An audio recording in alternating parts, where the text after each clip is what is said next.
Let's start then by talking about the new chief executive at the Premier League. It's not a name that was mentioned in connection with the job, so it's taken a few people by surprise, Jason. But what's Susanna Dinenage been brought in to do? It's not a name, as you say, that was out there, but it's a background that was out there. Somebody from the broadcast arena, where she's obviously spent all her career in working in TV and the complex world of TV, both in this country and in America. And I think that's the key as well. You see somebody with that sort of background. It points to the fact that the TV rights and the broadcasting rights are the key thing for the Premier League and will continue to be the key thing for the Premier League. So the big issue for her, obviously we're not in a bidding rights cycle right now, but she's got to make sure that's well managed when we have the next round of rights. And the key part of that is making sure that the 20 clubs stay together. They keep that collective bargaining rights, that the 6 big clubs don't break away. So she has to head off any sort of thought or any argument around a European Super League. She'll also have to deal with possible reformatting of the Champions League because there's some sort of talk of that impacting upon weekends and so on. So they're the sort of hot topics, the 2 big hot topics, and obviously Brexit as well, and the effect that will have on the transfer market in this country, which has a knock-on effect on the broadcast rights because the quality of the league will be debated. You know, is it still going to be the biggest and most successful league in the world if it can't attract the players it wants to? We will talk in more detail about the effect of Brexit and what could happen between the FA and the Premier League to try and alleviate some of the problems that might cause. In terms of managing the big 6, if you like, Steve, how important is it that there's balance in the Premier League in order to keep that quality of opposition, to keep the games entertaining? You've got to define a top 6 as well. I mean, who is the top 6? I also think that the other 14 clubs are very important as well, don't forget. You can't just concentrate on the top 6 all the time because we'd have no league without the other 14 as well. So we have to be careful, but the top 6 are obviously way in far above anybody else, so they will have the lion's share. And the lion's say, I would imagine, you know, because they're very influential. Money talks, chairman talk, obviously, and power, and that's what it's all about. So the core of the argument is the big 6 say they drive the league, especially with overseas rights. The counter-argument to that is you won't have that league if you don't have the other 14 clubs competitive as well. Yeah. And that's the tension. So this big 6 now have been having side meetings, they have been going off into the corner having their little chats, which the rest of the league has seen, and that in itself has been a threat. So if they want more and more, then the gap between them and the rest of the league will grow, and then the competitiveness of the league will drop, and then the whole Premier League's ethos is going to be damaged. I'm just surprised, though, that the big 6 can't see that and they can't look beyond the money. You know, I know that we all focus on money these days, but if you lose that competition, you lose that uniqueness of the Premier League. Going a little bit anyway from what we've seen this season with the at the moment there is, but you wonder at the end of the season, is it just a quirk of the first 12 games, whatever, or will it pan out over the next few years? We'll wait and see. I can remember a couple of years ago we were saying, well, the likes of Leicester and Everton now have got the money to buy big, pay big wages, and so the gap is knowing. Who's the big 6? Are the big 6 more important than the well, we know who the big 6 big 14. Are, don't we? Who? Well, the 2 Manchester clubs, Chelsea, Tottenham, Arsenal and Liverpool. Yes. Best not forget them. they've just sneaked in. Yeah. But that's what we regard as the big 6, I think. That's the perception, isn't it? That they're the big 6, but others will argue. But historically. Kelly's right. If you look at the points this season and last season, the lower clubs aren't taking points off them anymore. The chance, a couple of years ago, for example, Burnley went to Chelsea and won. Chelsea were the champions. Opening day of the season, they won. And everyone in the league thought, that's fantastic. The big 6 thought that's not what we want to happen. We don't want to see that happen anymore. And we don't actually want Leicester to win the league anymore. We don't that was a quirk, go away. We're going to spend even more money, bring in even better managers and get that gap growing again. And they don't want the possibility of lower clubs coming to their home grounds and beating them, and they just don't want that to happen. So why are Bournemouth doing so well then? They're doing well. They're doing very, very well. But they're outside the top 6. But they're outside the top 6. Of course. Yeah. But they're still a growing club, and they're as important as Manchester City and Manchester United for the Premier League. I don't disagree with you. I'm saying, well, this is their argument. Yeah. They don't want Bournemouth to do that well, do they? They want the security of being the big 6 clubs who are far superior to the rest of the league. Is it a unique selling point of the Premier League? Because as you were saying, Alan, why would the Premier League clubs or the big 6 Premier League clubs not realise that competition is important?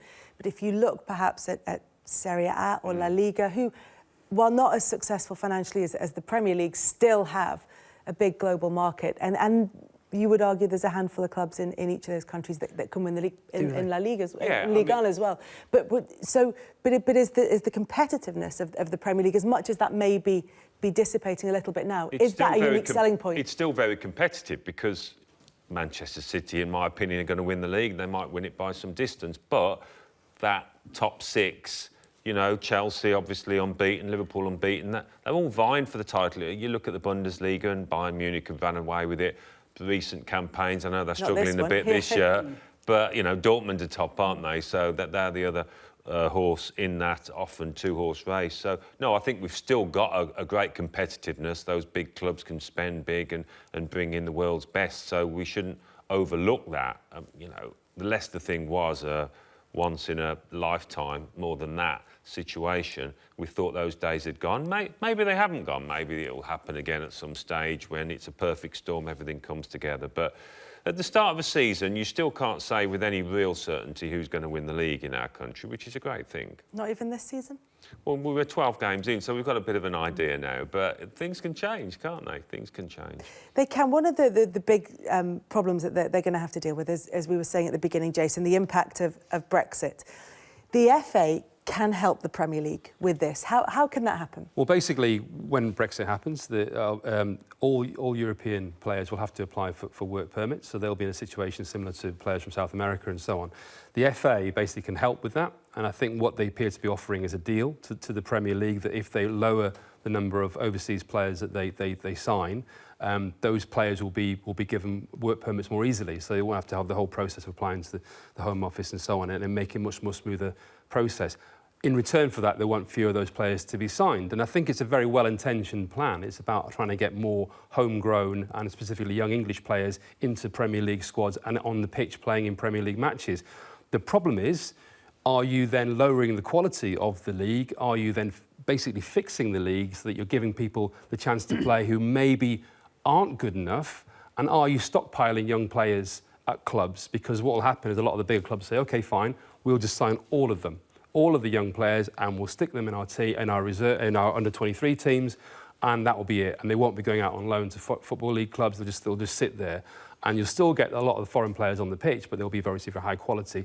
But the problem then is, are you lowering the overall quality of the league? And the Premier League will argue, yes, you will. Therefore, you'll have impact on the league, and everything will start going against this being the biggest, most successful league in the world. Worth pointing out, this doesn't affect under-21 players because they don't count towards the 25-man squad.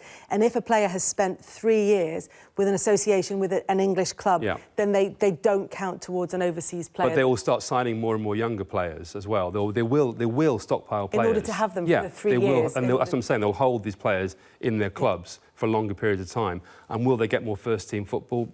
So probably who's not. going to benefit from this? Is it the Premier League or is the FA? Well, the idea is to try and get more English players specifically on the pitch. And so it's an FA-driven initiative because we look at the percentage of English players playing in the Premier League. The trend has been going down and down and down. It's quite high, though. It's roughly well, the England manager will argue it's not high enough. He says he's only got 30%. I mean, Capello started this argument off by saying there's only 30% English players playing in the Premier League. I haven't got enough players to choose from. What you could argue is the players who are playing are of a high enough quality to draw a team from. And we saw that in good players. Exactly. Yeah, exactly. Numbers. But every England manager uses the same argument and says, I haven't got enough players to choose from. Well, do you think that 30? I mean, you said when you said it's a high percentage, it's probably a higher percentage that you would have guessed at maybe. Yes, but is it high enough? No, probably not. You probably should be edging that up to 40%, I would imagine. But I'm surprised at that percentage. I really am. Well, it's not bad.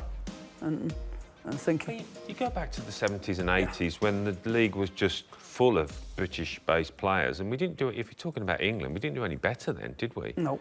And that's exactly it. That's part of the argument. We didn't do any better, and now everybody's excited about England, youth talent coming through, Gareth Southgate moulding what seems to be a really exciting group of players. 4 years is a long time. We did particularly well in the World Cup just gone, and everyone's now expectations, we're going to be fantastic, we're going to win the World Cup in 4 years' time. That doesn't happen. But you've got Gareth Southgate will argue. I mean, for example, Ruben Loftus-Cheek is in the England squad right now, yes, and he really shouldn't be. because he's just not playing first-team football. But Gareth Southgate will argue that I need him in that squad because he did quite well for me at the World Cup. I'm sticking with him for now, but he won't be in the next squad if he doesn't play. So he's a classic case of a player who's just sitting there not playing first-team football. You could argue he just leave Chelsea. But yeah, that was his choice in a way, wasn't it? He must have seen the midfielders in that group. One of Southgate's arguments, the classic case is, I'm not going to pick him for not playing. Well, the England manager hasn't got that luxury. That's what he's saying. I haven't got the luxury of having only picking players who are playing. Is it necessarily the case that if you improve the chances of more young English players coming through, if you have something that benefits the England national side, that's necessarily going to mean that there's going to be a lowering of quality in the Premier League? Does that necessarily follow that argument? Not necessarily, Kelly. I mean, going back, when I was a player, I remember a lot of lads who you'd see playing in the youth team and then the reserves, and you'd look at them and you think, he's not ready for the first team. And then there'd be an injury and the manager's hand was forced and he had to stick him in there against his wishes, really. And then he and all of us were surprised because, he's taken to it, he's got the temperament for it. And then he just grows in confidence, he becomes a first-team player. So you don't get so many of those players now because the manager's hand isn't forced so much. I don't know. I just think the press is too much in the Premier League for managers to win. That is definitely true, and to keep their job. And they're reluctant to try, especially Jose Mourinho, and he's a prime example that he wants to win straight away. Well, There's no time, should they, Sir Alex. should they try? They're not serving England, are they? No, they're not. I agree that it's their club mentality, and their job is to run Manchester United, to run Arsenal, to run Liverpool, etc. And why should they care about the international football? No, you could get the sack 5. No, but I think also a lot of those managers apply pressure on the. I think a lot of those managers apply pressure on the clubs to spend more money as well. But you could flip that around and say, look at Maurizio Pochettino at Tottenham Hotspur, who has gone slightly the other way and said, look, I will give some of these younger players a chance. He's been forced. Okay, he's been forced in lots of ways. He hasn't had a war chest, has he? No, but he has often put in a younger player at the expense of a player that has been bought in. I mean, Sissoko's playing quite a lot now, but he wasn't before. I mean, he's much more likely to put in a younger player. So I think there's a philosophical argument about that. I think some managers, like Mourinho, like Guardiola to a certain extent, will say, look, I want to win now, so I want that money spent. The money is there, you spend it. But isn't the point then, from the FA's perspective, that these managers aren't going to do it on their own? These clubs aren't going to do it on their own. They're not going to choose to bring through more English players because they want a low-risk strategy. So that if the FA has any bargaining power with the Premier League and wants to improve the England squad, this is when they use it, when the Premier League needs something from the FA. So we're talking about what's the remit for Susanna when she comes in. What is her... You say keeping everybody together, keeping the 20... Well, keeping the clubs together is absolutely the primary and the be-all and end-all of the Premier League. OK, and go and get more money from overseas. Yeah, because the clubs will demand the more money. Well, that's going to come in anyway. So Amazon's going to come in, Discovery, because she's part of the Discovery channels. But some of these Netflix. But some of these clubs might turn around and say, if we're being forced to play younger players, British players, English players, and we can't buy these players, the interest in the league might drop. That's what they will argue. But they're not going to be forced to play. They're not going to be forced to pick them on a match day, are they? But if you're limited in the number of players you can buy... But they might be doing well to get on the bench. They might just be part of that 25. And you look at the lads who are doing... Isn't that the difference between reducing from 17 to 12, is that if you have a limit of 12 overseas players, which is what they're hoping to move it to from 17, actually, in many cases, you will. That will fall Well, those behind. 12 overseas will probably be the best 12 in your group, won't they? But really. But, you look at the boys who are doing so well on loan now, Jadon Sancho and Reece Nelson over in Germany, and would that happen? Both ways, yeah. It wouldn't happen. They couldn't keep all of them players, though. They left. They couldn't keep hold because there wasn't a route to the first team, was there? Well, but there'll be a bigger route. Because contractually they left. So I was at City a couple of weeks ago. They didn't see a future for themselves. That's why they left, didn't they? Well, yes, that's right. But it was their decision, so they couldn't keep all of them under terms of contracts and conditions. So these youngsters are free to leave. They have a choice now. And it didn't happen so much. You resigned to staying at your football club. Yeah, I suppose the FA want the carrot to be dangled, don't they? Yeah, of course. Don't leave this club. You've got a chance. Option, yeah, exactly. Well, actually, the FA... The other side of that is the FA have lauded the approach of Sancho and Nelson by going to Germany and playing in the Bundesliga, playing first team brave football. decisions. Yeah, brave decision. Yeah. Jadon Sancho probably wouldn't be in the England squad now if he'd have stayed at City, because he probably wouldn't... Phil Foden's not in the England squad. He's in the 21s. He's not in the full squad because he's not played enough first team football. So you could say Sancho, and obviously Gareth Southgate and Steve Holland have gone out to Germany to see him. Sancho has done the right thing. gain by getting out there and playing first-team football at a high level. It's amazing it's not happened before, really, isn't it? I don't know Because whether... that's because the wages in the England have been so high, and the players have almost got this like golden cage of like, we're not going to move because we're paid so much here, and the other clubs weren't going to pay them the same sort of money. And then they're just looking for another path to get to the same financial rewards at the end. It's just a different route. Look, not everyone, though, takes up their full allocation of overseas players in their 25-man squad. The teams that you'd expect to do, like Manchester City, of course, having such a big squad, take up their full 17. But teams like Brighton with their full 17, Huddersfield have theirs, Tottenham, who have such a strong connection with England, actually take up their full allocation of 17 players. Do any of them surprise you? Well, I don't. You look at Brighton and Huddersfield, they have to go overseas, don't they? They have to. That's the market value for players. So... Because there is a premium placed on young English players. Of course, because it takes a long time, and Arsene Wenger has been proven that over a period of 19 years or so, 20 years, he's got young players who've evolved with the club over a certain amount of time. And Brighton have to buy, and they have to buy foreign players, and they have to utilise what's in front of them. Yeah, and those the top two clubs obviously are like clubs have been promoted quite recently, so they've had to buy quickly as well to get them to speed. Or you go down the same route as a Bournemouth or a Burnley, who are right at the other end of the table, and you buy young English players, develop young English players, if you know that as is their model. Yeah, and the beauty of both those two clubs, as Bournemouth in particular, is actually they've still got a lot of players in their squad who were with them with the League One.